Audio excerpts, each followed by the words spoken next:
We had a pretty strong red day in the S&P 500, and today our focus is going to be on what super investors have been selling in the more recent quarter, and the way that we can take a look of these investors like Bill Ackman, like Bill and Melinda Gates, is due to the fact that the SEC regulations in the US state that institutional investors, again like Warren Buffett himself, who manage over $100 million, need to file a Form 13F, which essentially tells us what their holdings is around 45 days after the quarter ends. Now, today's episode, we have taken a look at some of these large super investors, again like Terry Smith, like the ones we have just covered, but also others, and we want to focus on 5 of the stocks that they have been selling a significant amount.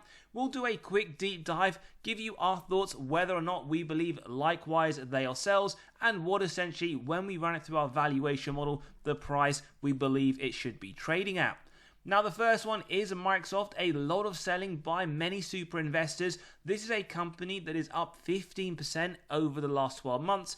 If you've been a long-term shareholder, well, you would be up 788%. Doesn't include dividends reinvested, so it would be up marginally higher if that is your strategy. And we can see right now trading around the midpoint of the 52-week range, with only Wall Street giving this a buy signal. In fact, they deem this to be a strong buy, with both Seeking Alpha and Quant giving this company a hold. Now, it does trade at a forward P of just under 33, with the S&P 500 right now around 25 to 26, and it does offer a yield of 0.78%. Now, in terms of the next 4 quarters, they are anticipating growth each one to the EPS year on year, and they have outperformed over the last 4 as well, giving them a 100% track record. Very good then in terms of that historical forecasting accuracy by management. With their next full year annual accounts, June 2026, an increase to the EPS, lowering that forward P to around 28.3. Now we'll look at these metrics for each one of these 5 today. Microsoft 99, very safe dividend score, in fact the highest score obtainable. We'll run through these 2 models as well, and we can see just a few months ago, they did increase that dividend 11%, in fact, in September. Now, for those that want to know, firstly, it was reaffirmed just yesterday, the 99 score, and this ultimately means a dividend cut for MSFT is highly unlikely. No surprises there. Now, each one will dive into their key metrics from the 07-09 Great Recession. Microsoft actually maintained it. That might surprise you. They didn't increase it. They also didn't cut it. They had above average growth, negative 9%. The S&P itself was negative 12, and they also marginally outperformed the S&P, negative 48, S&P itself, negative 55. Now, this is a company that does consistently increase those dividends at a double-digit rate, which is great to see. We do love that as dividend growth investors, and they have been increasing those dividends for the last 14 years on a consecutive basis. Now, when we look at this valuation model, more importantly, over the last 12 months, we do see that given the blue tunnel is the expected fair price, Microsoft has been trading towards the upper end of it on a consistent basis. Right now, we sit around the midpoint, so you could argue reasonable valuation. Remember, we're going to run each one of these through our own valuation and come to our own conclusions. First, we have dividend yield theory. For those that don't know, tells us a company is undervalued when the current yield sits above the 5-year average. 0.78, not far off the 0.89 5-year rolling. And on the forward P, again, same to be said, 32.4, not far off 31.4. So these 2 right now are indicating to us reasonable valuation. We do, however, note Microsoft, when comparing it to the information technology sector at 26.6, is trading much higher. And as we do say, important to understand, some companies like Microsoft do deserve to be trading at a premium to the overall sector. Question is, how much of a premium and what margin of safety do we currently have? Both questions we will answer shortly. As always, free cash flow over earnings data, which is susceptible to manipulation by management through accounting. below 60%. Now this is our blanket rule. Reason why, especially for the newer viewers, is essentially we want companies to offer double-digit increases on a consistent basis. We believe if they can hit below that 60%, then we do have some faith hitting towards that target. And then we can see over the last 10 years, below in fact decreasing from 43 to 30, small increase to 35 over the next 12 months, but it does look very good. We would be surprised if we don't continue to get that double-digit growth. 3 cash flow per share, consistent increases over long term, in fact more than tripled from 2015 to 2024, a very small drop anticipated though over the next 12 months. Sales growth 3 to 7%, although this is really for the more mature companies, and 3 to 4 at the minimum baseline just to keep up in line with inflation. Nice to see Microsoft pretty much double digit every single year or the majority of the last 10 years. 16% in 2024, 16% on a trailing 12 month. These are some good numbers that we do like to see. We do love that consistency as well. And when we zoom out, over the last 10 years, they've nearly tripled their top line from 94 to 245 billion. Now, whilst we do like it when companies return excess cash to shareholders through share buybacks, Microsoft on one hand don't really do this on a consistent level. In fact, over the last few years, this hasn't been part of their capital allocation and they prefer to use that money for other things. One of them though being that dividend increase, which as we said, consistently double digits. ROIC 10% or more, one of our favored metrics that we really like to analyze before executing on companies. 10% or more to give us faith management are able to effectively allocate their capital. Microsoft very strong, in fact from the lows of 2017 has been increasing 30% in that more recent year. Then we get to margins. Now remember again for newer viewers what we want to see in high quality companies: increasing top line, increasing margins to show us operating efficiency, something that Microsoft do show us. 30% in 2015, 45% in 2024, very good to see. And the free cash flow very consistently high, well above that 5%, 30% in 2024. Then we move on to the net debt to EBITDA, the final metric. EBITDA referencing earnings before interest, tax, depreciation, amortization.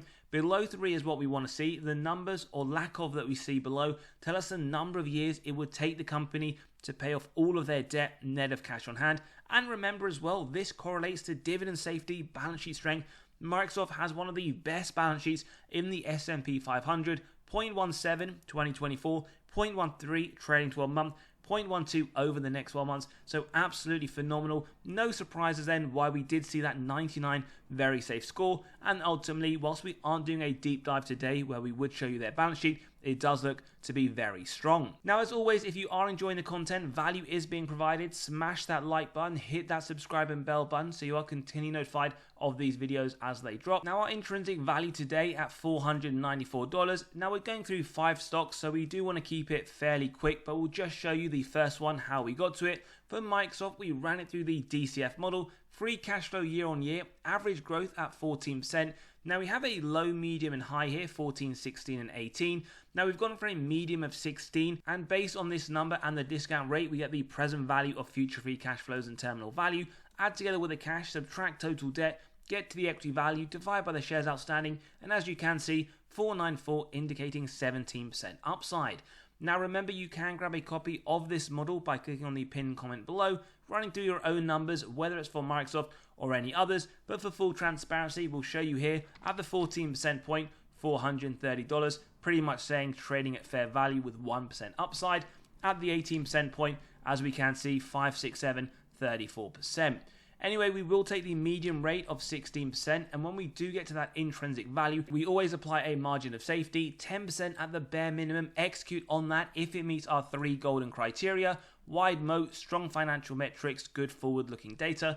If you believe that, we'll buy at 445, then we keep going till it's near the current trading price, and we believe Microsoft actually is around a 15% MOS around the 420 mark, and this is a very high quality company, so I personally wouldn't agree with selling it. In fact, it is one that we hold in our own portfolio as an individual holding alongside ETFs where you do get a lot of exposure, so we would say this in fact around the 420, if you are dollar cost averaging, isn't actually a bad one to consider.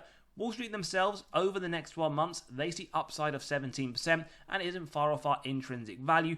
But as always, do give us your thoughts below. Do you believe Microsoft right now is a buy, hold, or sell? We also want to let you know we have released our latest free weekly article. We drop one every single Monday morning to your inbox where we discuss severely undervalued stocks that deserve your attention, as well as what's gone on in the market over the last few days. So click below, you can sign up and start reading straight away. You'll also be able to gain access to 40 undervalued stocks for the month of November. Lots of information for each, the upside that Wall Street themselves see over the next year. And on top of that, you can grab a copy of 22 undervalued dividend stocks that Wall Street themselves believe have the most upside in the S&P 500 right now. So click below, sign up, and you can start reading straight away. We then move on to the next stock that has been heavily sold. In fact, this is one that Warren Buffett himself has sold the majority stake, even though he only started a position in the previous quarter. Ulta Beauty, we do get a double buy signal from Seeking Alpha and Wall Street with a hold from Quant. This one is trading and in fact reducing, as we can see, down around 5.5% in the pre-market, heading towards its 52-week low. Now it doesn't pay a dividend and it has a forward P sitting around 16.5. Over the last 12 months, down 4%. Over the last 10 years, up around 202%, so it has marginally outperformed the S&P during this period, and we can see all-time highs around the $550 mark just over the last few months. In terms of looking at their earnings, well, the next 4 quarters, as we can see, it does look like they are taking a very large hit to the EPS year on year. Not great to see. They missed their previous quarter, or most recent, by 17 cents, but they have beaten the previous 3, giving them a 75% track record. And we do need to alert you to the fact that over the next 12 months, their EPS is anticipated to drop, slightly increasing the forward P to 16.86. In terms of their metrics, well, free cash flow per share has looked very good over the longer term. $2.29, increasing rapidly to $21.10 in 2024, but that is a decrease from 2023 and expected to decrease again over the next 12 months. So bear that in mind in conjunction with the decrease expected to the EPS. And then we get their sales growth, actually nearly double digit to their top line every single year, other than COVID, which is understandable with the lockdown, negative 17%. But we can see on a trailing 12-month basis, 6%, indicating a slowdown in their top line. When we do zoom out, nearly 4-fold increase to their top line, $3 billion to $11.2 in 2024. And one thing that we do like about this company, a lot of returning of excess cash. They may not pay a dividend, but they are doing a lot of share buybacks year on year. Great sign to see for non-dividend paying companies. ROIC, absolutely phenomenal. We already discussed this in the previous company. Look at these very high numbers over the last 10 years and 36% on a trailing 12 month. Still very attractive. Investors and potential investors will love to see that. We then move on to the operating margin, where we want around a 16% minimum point here. Hasn't hit that consistently, but still nonetheless around 13 to 16% year on year. And the free cash flow margin above the 5% that we want to see pretty consistently bar 2016. So no real worries, no red flag indicators to point out here. And then we get to the net debt to EBITDA, well below the 3 as our blanket rule. 0.49 in 2024, yes, an increase to the trailing 12 month and the next 12 months, but not even above 1, and as we said, well below the maximum 3. So what about Ulta Beauty's valuation? Well, we get to $485, which is actually significantly above Wall Street's 405.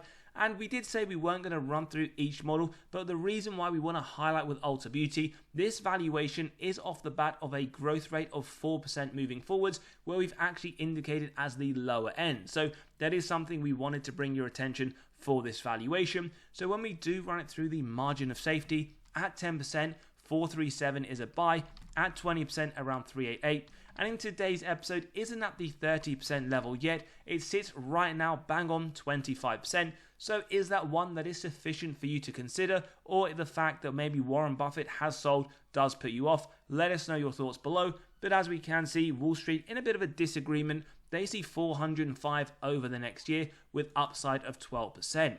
So buy, hold or sell 25% MOS with upside of 12%. Now Nelson Peltz has fully sold out 100% of the Walt Disney Company, and this is one that actually reported a few days ago looked very solid, now trading in the mid to upper end of the 52-week range, a double buy from Seeking Alpha and Wall Street, a hold from Quant. In terms of a yield, recently restarted 0.82% and a forward PE just above 20. Over the last 12 months, well, up 20%. Over the last 10 years, not the greatest, up 25%, but as always, depending on which point you did buy. For example, the COVID lows you could have picked up at $86, and then we did notice all-time highs around $200. Right now, though, trading around half that point. In terms of their earnings, well, growth every quarter is anticipated moving forwards, and they have outperformed over the last 4. 100% track record, nice EPS growth anticipated to September 2026, lowering that forward P to 18.3. Now, dividend safety score at 70 will cover these models and a fat 50% increase to the dividend in February this year. So let's take a look at the previous recession. Well, they maintained the dividend, didn't cut, also didn't increase, above average growth with a bang on S&P return, negative 55. Now, for those that know Disney Company for quite some time, they won't be surprised by this dividend cut over the last 5 years. And on average, over the last 20, they have been increasing it at 2% year on year. Hopefully, we do see the kickstart of that dividend increase at very rapid rates continue moving forwards. Now, over the last 12 months, we actually see this company has been severely undervalued. I remember when this was trading well below the $100 mark. Right now is pretty much around the lower end of reasonable valuation. Still, you could argue some severe undervaluation. And given they have just restarted that dividend, probably not worth or not essentially reasonable to use dividend yield theory. Based on the forward P though, we still get undervaluation. Forward P at 21.5 is below the 5-year rolling of 24.1, and we do notice it isn't far off the communication sector as a whole at 20.4. Now, in terms of the free cash flow payout, what I like to see here is not only below 60%, but severely below that, 17% on a trailing 12-month, 21% over the next 12. So I wouldn't be surprised if we get some very rapid increases moving forwards, which is great to see, especially for those shareholders who have been holding this company for a long time and have suffered as a result. Free cash flow, well, no surprises why we do see the inconsistency. The good thing to point out here, though, is from 2022, it has been increasing very strongly and a small decrease anticipated over the next 12 months. In terms of sales growth, yes, inconsistent, nonetheless, still at a bare minimum 3 to 7%. No surprise again for that COVID drop. We do want to just flag that. And 3% in 2024, again, that is the bare minimum we want to see just to keep up in line with inflation. And we see the top line nearly double from 53 billion in 2015 to 91.4 in 2024. Now, in terms of shares outstanding, if you're a longer term shareholder, they would have diluted your position. But if you're someone who's just bought since 2021, that shares outstanding count hasn't reduced. And as we can see, not one of management's priorities in terms of that allocation of capital. ROIC, well, it was very low in 2020 and 2021. The good thing to see, though, it is increasing, something to keep our eye on, but ideally we want to see back to the ways of 2015 and 2018 in the high teens. Then we get to the operating margin. Again, this company has suffered over the longer term.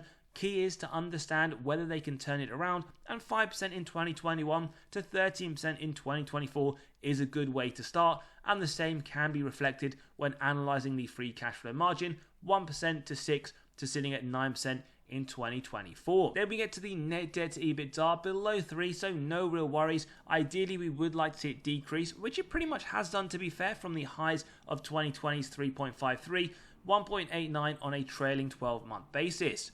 So what about the valuation? Well, our intrinsic value at $115 is pretty much around where Wall Street see this, with upside of around 6%.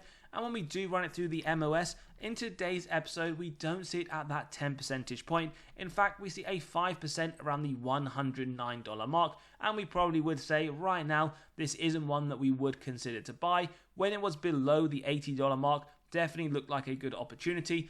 but right now 5% MOS, 6% upside, probably one just to hold. But as always, do give us your thoughts below. We then move on to Apple, that not only Warren Buffett has sold around 25% of his position, but also a few other super investors. It does still get a buy from Wall Street, although we notice a hold from Seeking Alpha and Quant, but as we can see, 3.43, like we previously mentioned, 3.5 is for this to turn into a hold, so not too far off. You could argue they're sitting on the fence. It does trade at the upper end of the 52-week range, a forward yield of 0.44%, a forward P of 31. Now over the last 12 months, it is up 22%, but it has underperformed the S&P. Over the last 10 years though, massive outperformance, up 684. They also expect this EPS to continue its growth with also a 100% historical forecasting accuracy if you analyze just the last 4 quarters, and EPS expected to grow in September 2026, lowering the forward P to 27.49. We get another dividend safety score of 99, very safe in this episode, and we can see the double overvaluation signal with a 4.2%, so in line with inflation increase in May this year. Pretty disappointing for shareholders. So what about the last recession? Well, they didn't pay a dividend, so no comparative data. They had plus 14% sales, well above the average, and they marginally outperformed the S&P, negative 50%. Now, unlike Microsoft, don't expect some very nice attractive dividend increases. As we can see, the highest it has been is around 8% on average over the last 10 years, and they've been increasing those dividends for the last 12 consecutively. So we're looking at the 5-year average P ratio, and maybe you could say, no surprises, why the likes of Warren Buffett have been selling. We do notice, especially over the last 5 to 6 months, this company has been trading severely overvalued above the upper end of that fair price.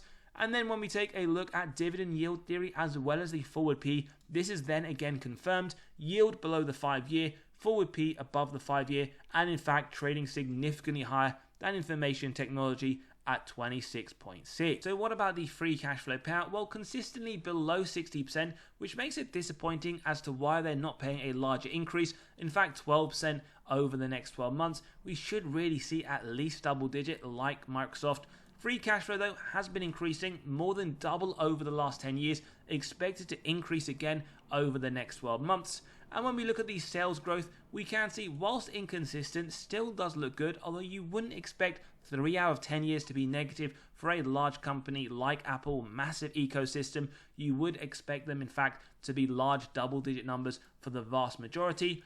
And then when we do zoom out, 234 to 391. But one thing that Apple does a lot is returning excess cash through those share buybacks. Investors though would argue that buying back shares at this very high forward P valuation maybe isn't the right move with the cash, maybe increasing the dividend or putting it in to essentially better help their R&D, which you could argue based on some of their latest products like the Vision Pro hasn't really helped their top line grow. Now, in terms of the ROIC, can't complain, looking incredibly strong, especially over the more recent period. 70% in 2024 is definitely incredibly attractive to see. And then we get to the operating margin, very, very consistent, and the same to be said for the free cash flow. No complaints to be said whatsoever, other than maybe being a bit cheeky and asking for some operating efficiency and seeing the margin continue to increase moving forwards. Then we get to the net debt to EBITDA. Again, no real complaints. It is a very high quality company, and we can see it is below 3 consistently, 0.34 over the next 12 months. Now, in terms of our valuation, one thing that you can see, our intrinsic value at $208 is well below the current price, indicating not only there's no margin of safety today, but actually we see this company trading at a premium. Some people say Apple deserves to be trading at a premium, maybe so, but for us we would like at the bare minimum a 10% MOS, and we really wouldn't consider this a buy with a much larger margin of safety. So for those that are looking at 20%, around 167, for those at 25%, around 156. But as we said, no margin of safety, trading at a premium. Wall Street do believe there's growth, $246 over the next 12 months, indicating 9% upside, and give us your thoughts in the comments below. Another company that has been sold by super investors, the tobacco industry, Philip Morris, which we get to see a strong buy from Quant, a buy from Wall Street, and a buy from Seeking Alpha. This is trading at the upper end of the 52-week range, a forward PE just below 20, forward yield 4.21%, and an incredible growth here over the last 12 months, 42%. Over the last 10 years, however, massively underperformed the S&P, up 44%. They are expecting, look at that, double-digit growth to the EPS every quarter over the next 4, and they have a 3 out of 4, 75% track record. Good to see, though, the more recent 3 have all been beats, with an increase to the EPS expected, as we can see here, therefore lowering the forward P in December 2025 to 17.92. Now, in terms of dividend safety, well, a 64 safe score, a double overvaluation signal with around an inflationary increase to the dividend in September this year at 3.8%. Now, how did they perform in the last recession? Well, they actually increased the dividend and they had above average growth at negative 2.6%. With this company, though, as we can see, don't expect anything more than around an inflationary increase on a year-on-year basis, and they've been increasing those dividends for the last 15 years on a consecutive basis. Now, when we do take a look at this model, we can see, in fact, over the last few months, pretty much around August onwards, it has been trading severely overvalued, as we saw up more than 40%. And then we get to dividend yield theory, overvaluation, and another overvaluation signal. And when we take a look at the consumer staples, it does trade at 18. But what's interesting to note, if you go ahead and just take a look at others in the industry that are more comparable, the likes of Altria Group, the likes essentially of BTI, British American Tobacco, they are trading significantly lower than Philip Morris. A lot of people will say, you know what, that is actually warranted. This company does look very strong, but just something that we do want to flag. In terms of free cash flow, below 85 for tobacco companies, 101%. Remember, this is why we draw your attention to the free cash flow, not the earnings. This signals to us management paid out more in dividends in 2023, although marginally, than they generated in free cash flow. As we can see, though, good to note, it is expected to come down to 76 over the next 12 months. Then we get to free cash flow. It looks like it is increasing, although a little bit inconsistently over the last 10. Massive growth anticipated over the next 12 months. And then when we look at it from essentially a percentage format, we can see, especially over the last 3 years, and on top of that, 9% on a trailing 12-month basis.